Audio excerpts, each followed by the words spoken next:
लब्बैक या रसूलल्लाह वाले जिनका काम कर रहे हैं ना, वहाँ तो सिर्फ दिल में बंदा ख्याल रखे तो मालिक वो भी पूरा कर देते हैं।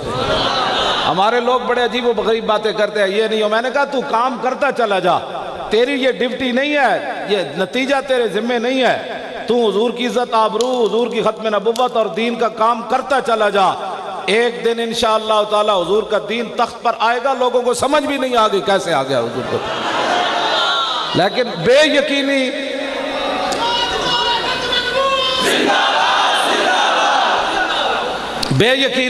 खुद भी बेयकीन हो बंदा और लोगों को भी ओ इन्हें लब्बैक वाले की करना है। हाँ, हमने कुछ भी नहीं करना सारा कुछ। जब सहाबा बदर से वापस आ रहे थे ना, तो कोई कहने लगे मैंने फलां को मारा, कोई कहता मैंने फलां को मारा।